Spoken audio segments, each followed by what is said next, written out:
MXRF11, o fundo de ativos imobiliários com lastros no mercado imobiliário da XP Asset. Vamos ler o relatório de abril de 2025, publicado agora, no dia 9 de junho de 2025. Continuar o acompanhamento do fundo aqui no canal. Esse será o tema do nosso vídeo de hoje. Está aí o fundo que iniciou as operações em 2012, tem um patrimônio líquido total de 4 bilhões, 1.290 mil cotistas, a última distribuição 10 centavos por cota, veremos adiante. Na data que eu gravo aqui com vocês, o MXRF11 cotado a R$ 9,42, dentro do valor patrimonial, uma variação positiva nos últimos 12 meses de 4,32%. A cotação lá em dezembro chegou aos R$ 8,34, desde então buscou uma recuperação, inclusive chegando lá aos R$ 9,56, mas agora segue aí aos R$ 9,42, isso porque a cota patrimonial está hoje na casa de R$ 9,40. A última distribuição do MXRF11 foi no dia 13 de junho de 2025, segue lá com 10 centavos por cota, fazendo um yield mensal de 1,05, anual de 12,09%.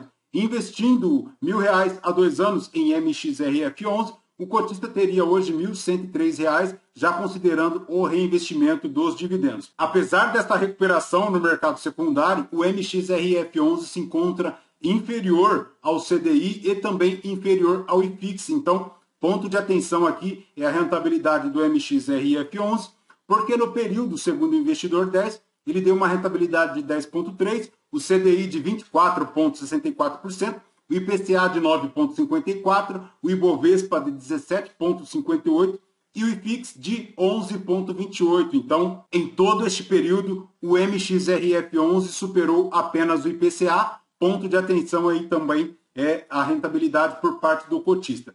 Continuando aqui no relatório, pessoal, a gestão comenta aqui que no book de CRIs foram integralizadas no mês 15.260.000 em novas tranches de operações já existentes no fundo. Já em relação ao book de permutas financeiras, foram realizados novos aportes em investimentos já existentes em um montante total aí de R$ 6.390.000. E por fim, no book de FIIs não ocorreram movimentações relevantes no período.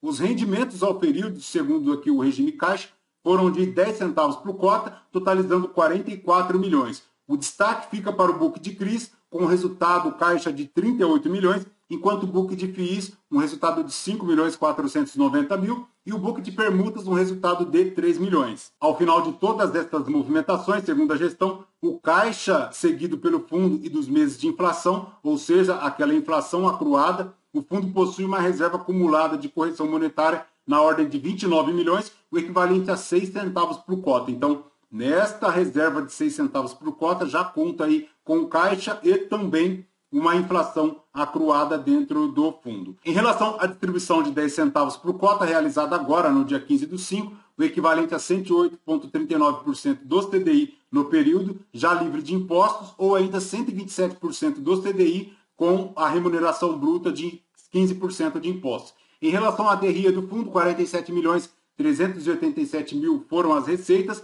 fazendo aqui um total de resultado de 44 milhões após a subtração de 3.300.000 das despesas, formando um rendimento distribuído de 43.732.530, o equivalente a 10 centavos por cota. Em relação à composição do caixa aqui do fundo, no mês a maior contribuição veio aqui dos CRIs, seguido aqui das receitas de FIIs e por fim aqui as receitas com LCI e renda fixa e também com a receita de permuta. Nos últimos 6 meses, o resultado financeiro acumulado do fundo é na ordem aproximada aí de 6 centavos por cota, como vimos. A maior contribuição para este volume vem lá da receita de CRIs, seguido aqui das receitas de FIIs, tem aqui também receita de permutas, chegando aí a 6 centavos por cota. Em relação à rentabilidade do fundo no período, ele deu apenas 12,64%, isso já considerando aqui o valor da cota de mercado mais os rendimentos, frente aos 12,44% da NTN-B,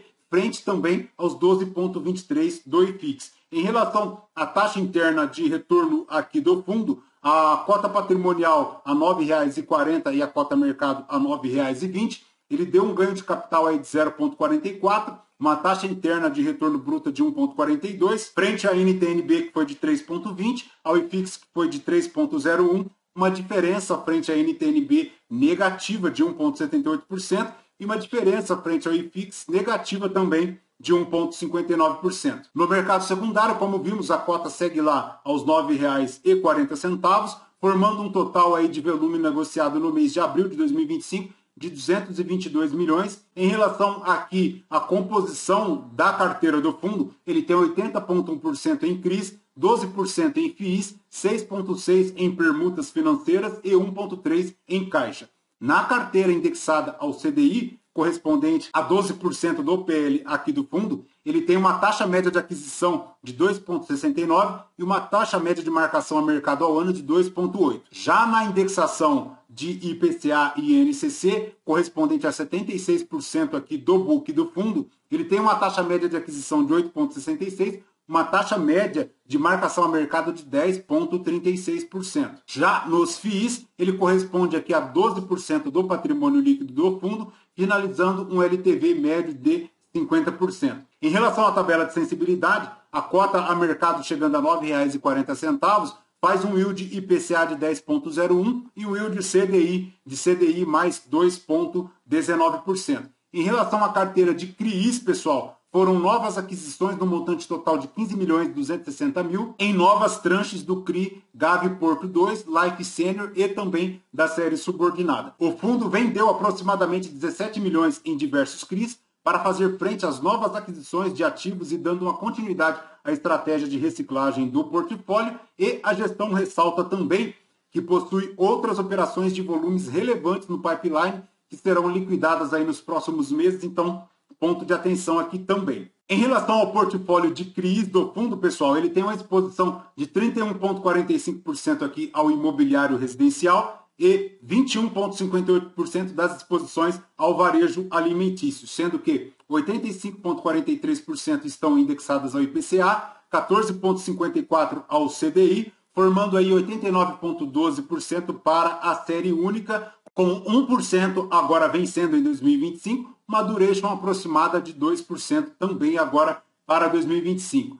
Em relação aos CRIs ainda, pessoal, a maior exposição está aqui para o Shopping Itaquera, formando um montante de 138 milhões, uma duration de 5,8 anos, 3,37 é o PL aqui da carteira. Como podemos verificar, o fundo se encontra bastante diversificado, o que é bem tranquilo. Esta operação para o Shopping Itaquera vence lá em março de 2039, tem uma indexação de IPCA mais 9,11%. E de todas estas operações, pessoal, que se aproximam aí a casa de 50 CRIs aproximadamente, 4 deles estão vencidos. O primeiro é o CRI lá da Hart, que, segundo a gestão, após o vencimento da operação e exclusão das garantias, o fundo deteve uma participação lá no edifício Oceanic, lá em Santos. Em relação ao CRI da Urbiplan Mezanino, em abril de 2018, a Urbiplan entrou com um pedido de recuperação judicial, que foi aprovado, e a RJ segue tramitando normalmente, sem grandes movimentações positivas aqui para o MXRF11.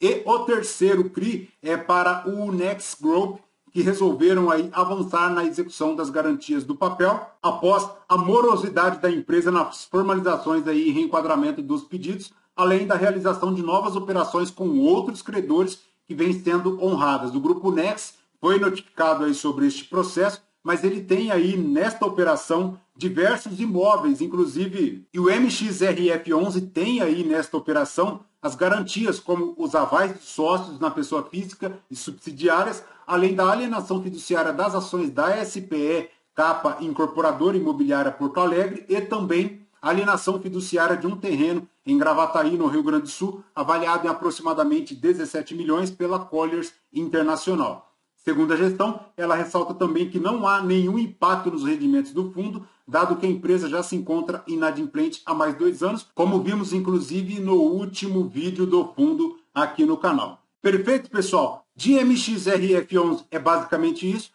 Bora continuar acompanhando o fundo. Ele segue aí bem tranquilo em relação à diversificação das operações, destravando pequenos lucros aí para o cotista, com uma reserva hoje na casa de 6 centavos por cota. Mas apesar desta movimentação com a compra e com a venda de ativos, fazendo a reciclagem da carteira, a rentabilidade do fundo ainda segue um pouco aquém daquilo que o mercado espera. Isso porque ela supera apenas o IPCA em pequena medida, então ponto de extrema atenção por parte do cotista é a rentabilidade aqui do MXRF11, perfeito? Lembrando que este vídeo não é a recomendação de compra ou de venda de nenhum dos ativos aqui mencionados. Aos novos inscritos, bem-vindos. Você que permanece conosco, muito obrigado por isso também. E você que ainda não é inscrito, considere se inscrever, deixe seu like, seu joinha, porque tudo isso nos fortalece aqui na produção de conteúdos, agora com 2 vídeos ao dia. O primeiro às 5 da manhã e o segundo às 11 horas da manhã. Tudo isso para permitir a você, cotista, uma maior interação com o seu fundo imobiliário, através da leitura dos relatórios gerenciais e dos principais documentos divulgados aí pelos fundos imobiliários. Voltamos com vocês então no próximo vídeo. Fraterno abraço a todos, até mais.